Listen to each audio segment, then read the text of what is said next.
नमस्कार। क्या आप जानते हैं कि महाकुंभ दुनिया का सबसे बड़ा आध्यात्मिक और सांस्कृतिक आयोजन है? एक ऐसा मेला जो हर 12 वर्षों में करोड़ों श्रद्धालुओं को आत्मशुद्धि के लिए आकर्षित करता है।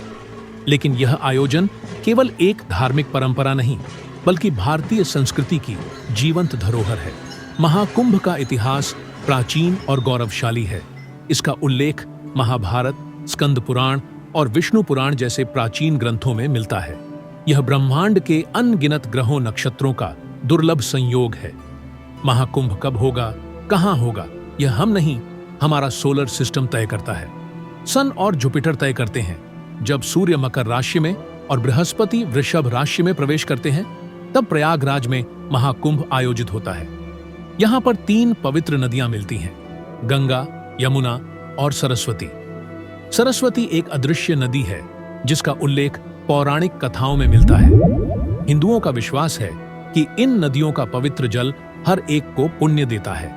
इतिहासकार मानते हैं कि गुप्त काल 4वीं-5वीं शताब्दी में कुंभ का आयोजन आरंभ हुआ था, जिसका उल्लेख प्रसिद्ध चीनी यात्री हुएनसांग ने किया है।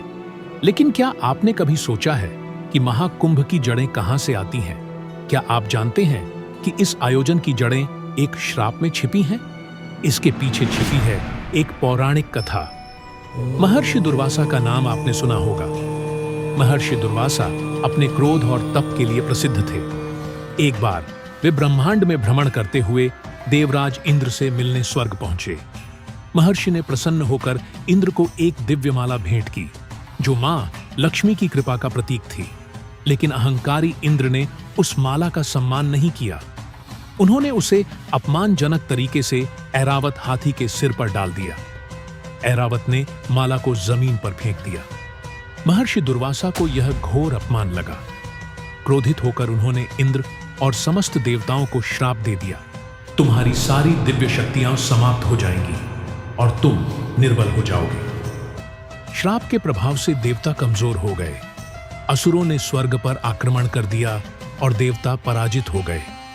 तब पुनः शक्ति प्राप्त करने के लिए भगवान विष्णु, जो पालन करता है, ने देवताओं को अमृत प्राप्त करने के लिए समुद्र मंथन करने की सलाह दी। लेकिन देवता यह कार्य अकेले नहीं कर सकते थे, इसलिए असुरों को भी मंथन में मदद करने के लिए राजी किया गया। महान मंथन शुरू हुआ। मंदराचल पर्वत को मंथन के लिए मचान बनाया गया और नागराज वासुकी को विशाल रस्सी बनाया गया। देवता और असुर एक दूसरे के विपरीत छोर पर खड़े होकर हजारों वर्षों तक मंथन करते रहे। तब मंथन से सर्वप्रथम निकला हलाहल, वह विष जिसे भगवान शिव ने अपने कंठ में धारण किया और नीलकंठ कहलाए। फिर निकले दिव्य रत्न, कामधेनु, ऐरावत हाथी, पारिजात वृक्ष और अंततः अमृत कलश या कुंभ प्रकट हुआ। लेकिन कहानी यहीं खत्म नहीं होती। जब अमृत का कलश प्रकट हुआ, तब देवताओं और असुरों के बीच भयंकर युद्ध छिड़ गया। भगवान विष्णु ने उस कुंभ को गरुड़ को सौंपा, जो पंखों के राजा थे। अमृत के कलश के लिए युद्ध 12 दिव्य दिनों तक चला, जो मानव काल में 12 वर्षों के बराबर था। भगवान विष्णु ने मोहिनी रूप धारण कर असुरों को छल से हराया और अमृत का वितरण किया। और जैसे ही गरुड़ ने उड़ान भरी, अमृत की 4 बूंदें कुंभ से गिर गईं, जो 4 जगहों पर गिरी: प्रयागराज, उज्जैन, हरिद्वार और नासिक।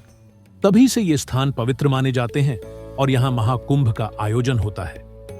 परंपरागत रूप से कुंभ मेला हर 12 वर्षों में आयोजित किया जाता है, लेकिन समय के साथ कुंभ के कई रूप विकसित हो गए हैं, जिनमें अर्ध कुंभ और सिंहस्थ कुंभ जैसे आयोजन भी शामिल हैं, जो नासिक और अन्य स्थानों पर होते हैं। महाकुंभ केवल एक धार्मिक आयोजन नहीं है, यह आत्मशुद्धि का पर्व है, जहां करोड़ों श्रद्धालु गंगा, यमुना और सरस्वती के संगम में पवित्र स्नान करते हैं। यह स्थान संतों का महासंगम भी है।